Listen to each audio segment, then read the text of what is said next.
Because he has achieved his real identity, the perfectly realized soul has no conception of how the material body is moving or acting, just as an intoxicated person cannot understand whether or not he has clothing on his body.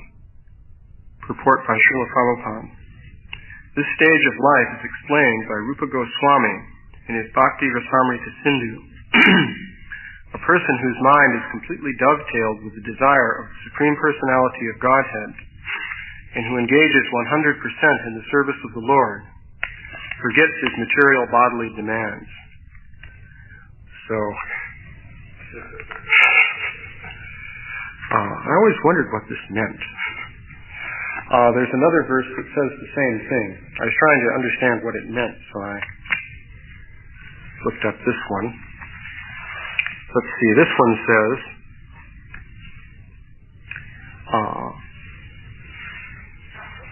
just as a drunken man does not notice if he is wearing his coat or shirt, similarly, one who is perfect in self-realization and who has thus achieved his eternal identity does not notice whether the temporary body is sitting or standing.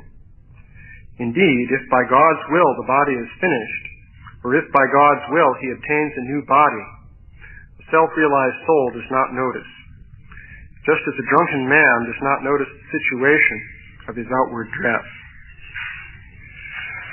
So this is some report telling us the state of consciousness of the self-realized soul.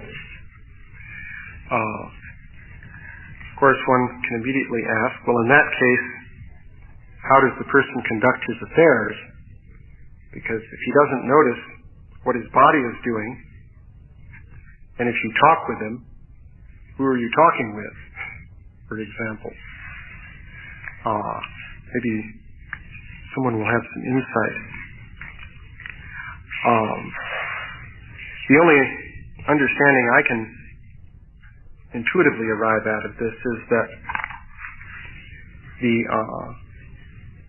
it's not that the self-realized soul has absolutely no knowledge of what his body is doing, but he's not concerned with it.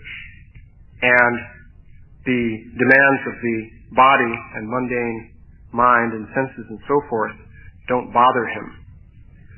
So they're sort of like background noise or something like that. I suppose you could make maybe an analogy of somebody having a conversation with someone, and in the background all kinds of noise may be going on that the people don't notice, although in one sense they do notice, but they don't particularly pay attention. Anyway, that's about as far as my insight goes, which isn't particularly far. So, a topic about which I could speak with greater authority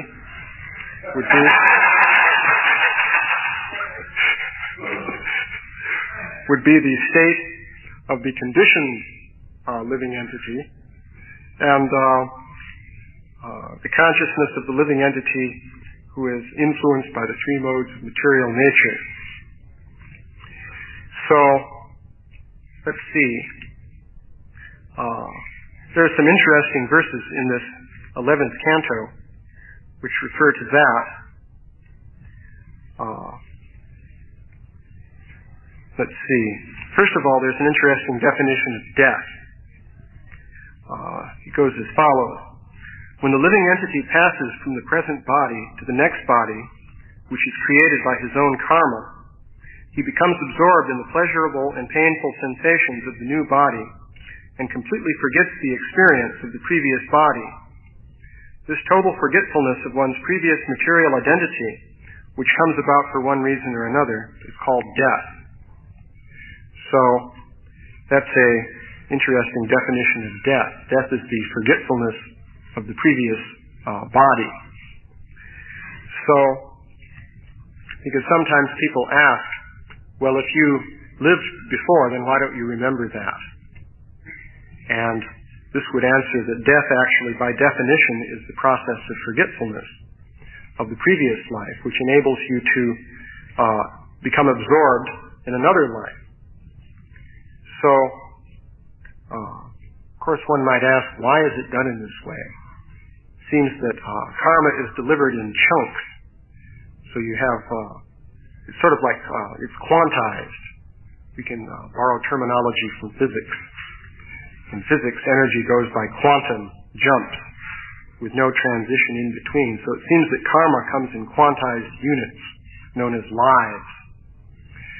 So one life is terminated, and you forget about that, and then based on the karma that you've accumulated, you start over again with a new life.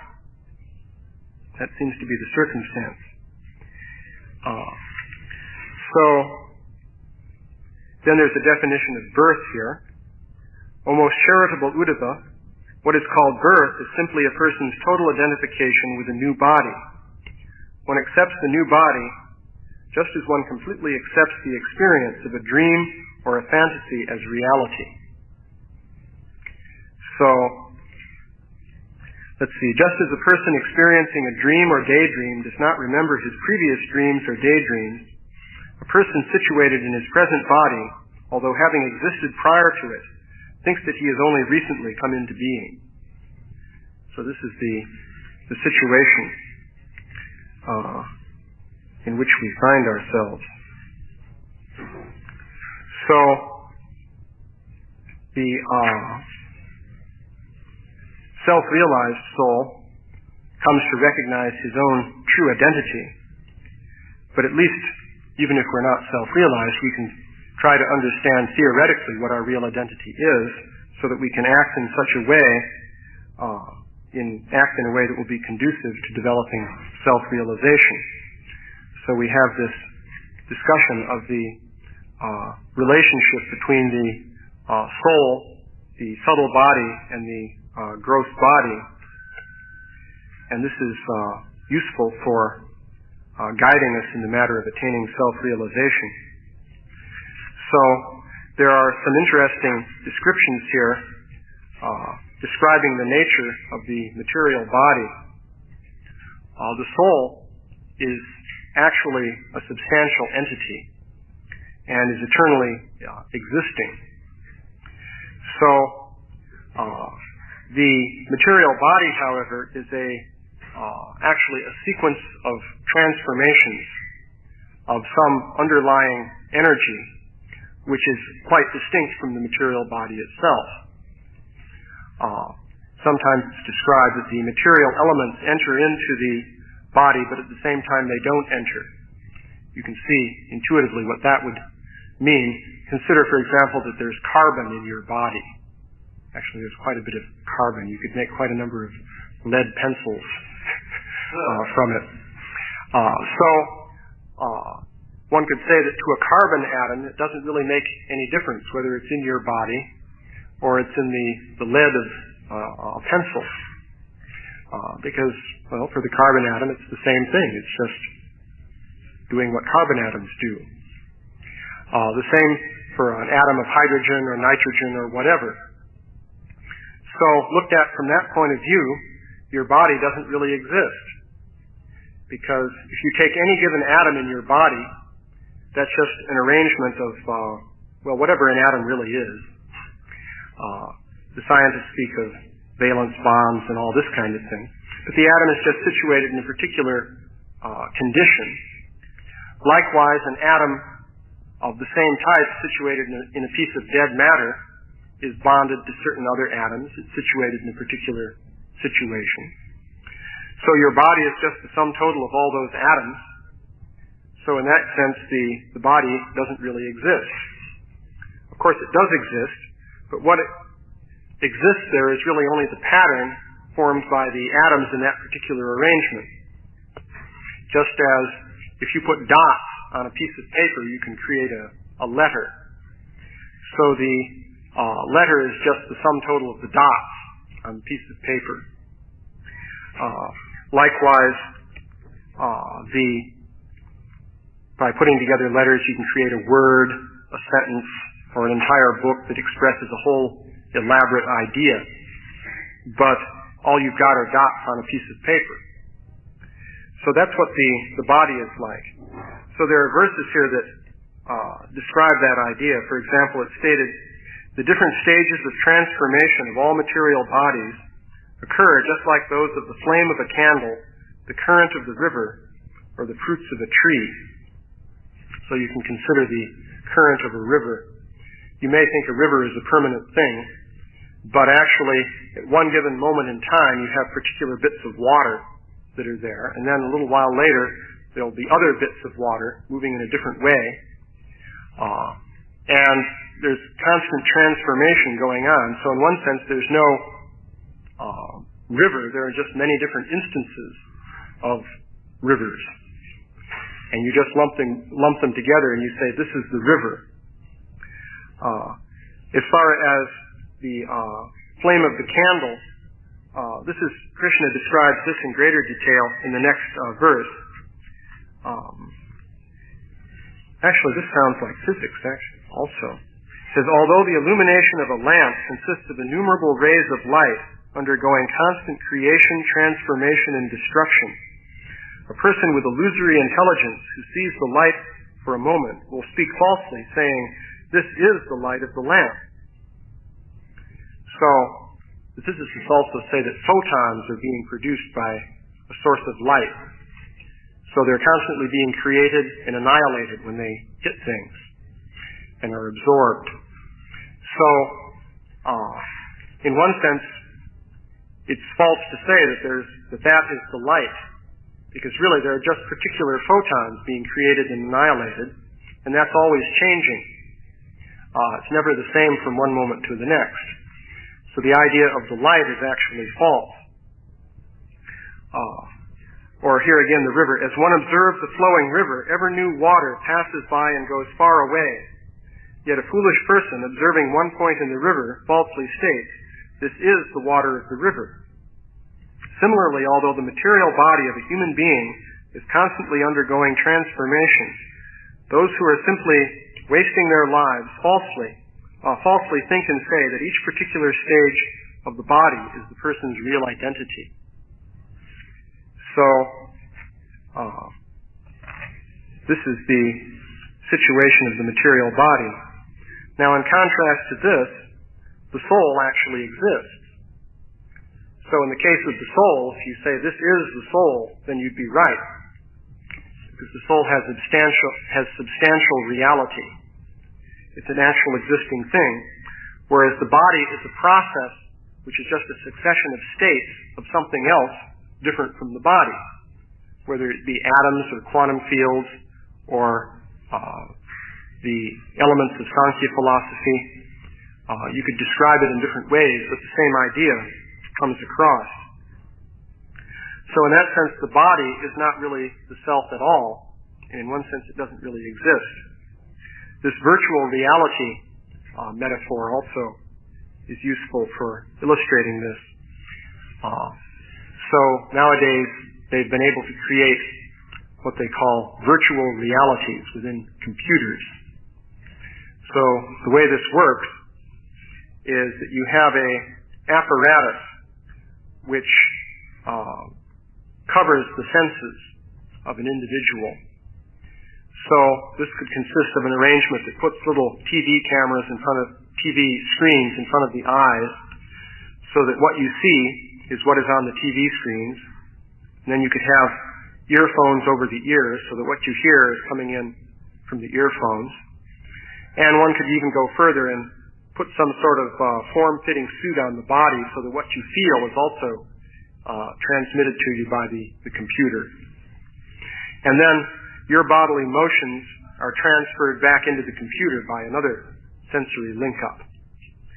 So the computer takes the data that it's getting from your body, plus programming that it has, and it calculates a scene in which there are different bodies and different objects and so forth. And one of these bodies is linked up with your senses. And the result of this is that you are under the illusion that you are that body. Because the senses are hooked up so that you're seeing from the point of view of the eyes of that body, and you're hearing from the point of view of the ears of that body. You would be feeling from the point of view of what that body is supposedly touching. So the effect that this has is that the person linked up with the virtual reality is under the impression that they are there in the virtual reality in that body. And the illusion can be quite astonishing. Another way of doing this is the mechanical method with something called a telerobot. What you do is you build a robot, you give it TV camera eyes and microphone ears and little servo motors for muscles and so forth. And you then link up the person's senses with that. It's described that this was done once in Japan. So the person was in the telerobot, so to speak. He was looking around and feeling that this is where he was. And the other people were there, and he was talking with them, shaking hands, and all that sort of thing. And they said, look over in the corner of the room there. So he looked over in the corner of the room and experienced a shock. At this point, he had an out-of-body experience because he saw his own body sitting in the corner of the room. And he was identifying with the robot. So this looked like somebody else's body, but he realized it was his body. And it was rather shocking to him. So this shows actually, in one sense, how easy it is to become identified with a false bodily form. So if you go back to this computer example, though, even though you're under the illusion that you're in a body and you're performing different activities within an environment, the body and the environment don't exist. Actually, the only thing that is there is the computer, which is doing computations. So it has memory storage areas, and numbers are stored there, and it's retrieving numbers, multiplying them, dividing them, and so on, putting the numbers back. And that's all that's really happening in the machine. There's no body there at all. But there is a transformation of stages of something which is not a body. So in that sense, it's completely analogous to the situation of these bodies. Just a series of transformations. Anyway, so this is the situation of the material body. Are there any questions or comments? Yeah? If you told me that your personal life, you were not covered into consciousness as such. Yeah. That may affect your ability to understand.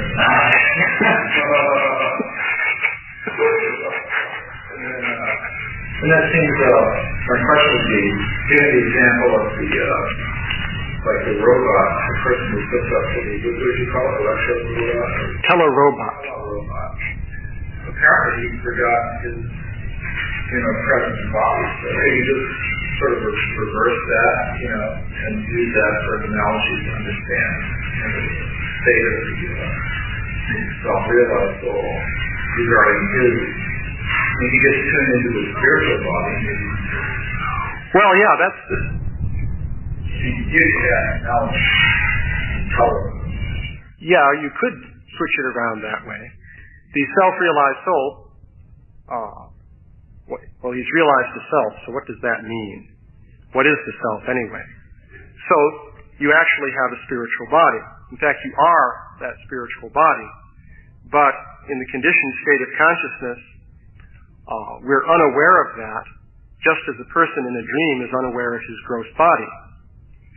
Dreams also are a good example for this. It's amazing how one falls into illusion in a dream, because you can be dreaming some totally ridiculous thing, and while the dream is going on, that's all that you know. It happens every night, practically. So the power of illusion is really incredible. But so our spiritual bodies exist, and that's what we are, but right now we're dreaming this material dream. But the self-realized soul is presumably aware of his spiritual body. He's self-realized. And so to him, the physical body is not so important. He doesn't pay much attention to it. And of course, a self-realized soul can really go into what would be called a state of trance, in which he engages in some spiritual pastime and completely ignores the material body. There are so many examples. For example, Lord Chaitanya would do that. Of course, he was merely, well, let's say, illustrating the situation for others because his body is not actually a material body, since he's Krishna himself. But at least he was illustrating the idea because his external body would apparently go unconscious and he would be experiencing the Leela of Radha and Krishna. He'd be making garlands for Radha and Krishna and so forth and so on. Of course, many great saints have engaged in this sort of trance state. Was it, I was trying to think which one it was. I think it was either Narottam Das Thakur or Srinivasacharya, I forget which one. But the description was there that this saintly personality was sitting in a state of trance. His external body was inactive, and internally he was fanning Lord Chaitanya in the spiritual realm, which means he was doing that with his spiritual body. And Lord Chaitanya turned and placed his garland around his neck. And this broke his meditation. And he woke up, and actually this amazing garland was around his neck. So, there are quite a number of accounts like that. Of course, there's the one in Krishna book also about the Brahmin who was meditating on devotional service because he was very poor. He couldn't afford elaborate paraphernalia for deity worship and so on. So in his meditation, he was making this sweet rice and put his finger in the sweet rice to see if it was cool yet. It wasn't, and it burned his finger. And then his finger was burned. So, a bit of feedback between the spiritual realm and the gross physical realm. Yeah? And you mentioned about structural life, not related to the body. For example, probably once you have abstract truth, causing a lot of pain. There's some preaching games that night. They took some either comment or went on site, they discussed something. Went over the preaching games. Yeah, well, he's certainly an example. He was just like the last volume of the 10th canto that he translated. That was done when he was in a condition in which doctors said he must be suffering intense pain. Now, I do have experience of pain. Not really intense pain, but it's certainly not easy to compose sentences and so forth in that condition. But Srila Prabhupada was doing it. Yeah? He was talking about the soul being unmanifest. Mm-hmm. And by the process of bhakti, it becomes manifest. I've heard the Buddha say, and I just want you to see that. Is the soul in its unmanifest state like a child in the womb, or everything's there, but in potentiality, undeveloped, or is it because sometimes, and a lot of times it says, why does the body have form and the soul has form? But are both kinds of statements there about the soul, in relation to the soul is unmanifest form, like a seed or like that kind of thing, or is it always with? Well, there are so many descriptions of the soul as being exceedingly small within the gross body, 1/10,000th the tip of a hair in size, and it's always being presented as a spark and so forth. So that aspect is certainly there. But Srila Prabhupada has indeed said on various occasions that just as a glove has 5 fingers and so on, because the hand has fingers and form, so likewise the material body has form because of the underlying form of the soul. And if the soul is eternal, then its form must exist in some fashion. So, I don't know any, does anyone know any, you have any reference on that? In the sixth chapter, on the yoga system. I don't know if maybe in this book. But one devotee talked about the soul of 1,000 parts of the hair. Does that mean that it's only that size? The spiritual world is still 1,000. And so he was asking the question, how does he have a body and so forth. The Prophet said this, that in the material world, the soul kind of expands in the sense of the size of the body. In other words, the soul is, for its conscience anyway, expands to the matter. In the spiritual world, it can expand in spirit. In other words, there's a size there, it's not the same kind of thing as the material world. Obviously, the size and space and different. But you can engage just the right size, especially medium size, the medium size, and so forth. So I think when the soul becomes manifest, it means he's starting to manifest, it's starting to realize that form. Even in the material world, through the process of bhakti, that he's using his senses, and he's realizing his spiritual sense of gratitude at times. And his spiritual is completely manifest, whatever forms it is. So would this mean that the soul has complete form, arms, legs, and everything, is 10,000th the tip of the hair in size, but in the spiritual world, he simply expands to the appropriate size? That, I guess, would make sense. Yeah. Well, I'd like to hear that one. Of course, the size that bodily forms take on undergoes great variation also. Because just like when Krishna and Arjuna went to see Mahavishnu, of course you pointed out, it wasn't exactly Mahavishnu, but in any case, their bodies must have changed in size. Either that or Mahavishnu shrank down. It would have to be one or the other, because how could they meet and have a conversation? So, and of course, even materially, the Mahima Siddhi and Anima Siddhi enable one to change the size of the material body, if you have that Siddhi, so that the material body can be reduced down so that it could fit into a pore within a stone, or it can be expanded to enormous size. Hanuman was fond of doing that. He would expand himself up to the size of a mountain and create earthquakes by jumping around and things like that. So, if that's even possible for the material body by the mystic Siddhi, then consider what the soul might be able to do. God's will, the body is finished. Or if by God's will he obtains a new body, the self-realized soul does not notice. Just as a drunken man does not notice the situation of his outward dress.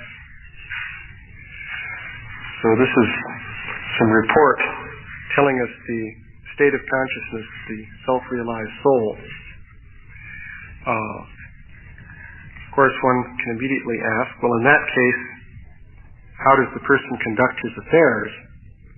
Because if he doesn't notice what his body is doing, and if you talk with him, who are you talking with?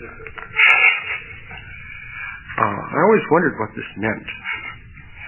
There's another verse that says the same thing. I was trying to understand what it meant, so I looked up this one.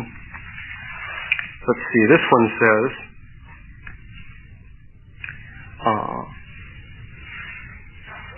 just as a drunken man does not notice if he is wearing his coat or shirt, similarly, one who is perfect in self-realization and who has thus achieved his eternal identity does not notice whether the temporary body is sitting or standing. Indeed, because he has achieved his real identity, the perfectly realized soul has no conception of how the material body is moving or acting, just as an intoxicated person cannot understand whether or not he has clothing on his body. Purport by Srila Prabhupada. This stage of life is explained by Rupa Goswami in his Bhakti Rasamrita Sindhu.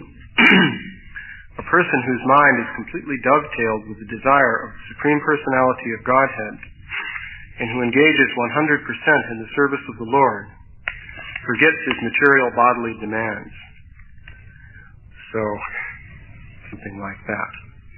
I suppose you could make maybe an analogy of somebody having a conversation with someone, and in the background all kinds of noise may be going on that the people don't notice, although in one sense they do notice, but they don't particularly pay attention. Anyway, that's about as far as my insight goes, which isn't particularly far. So, a topic about which I could speak with greater authority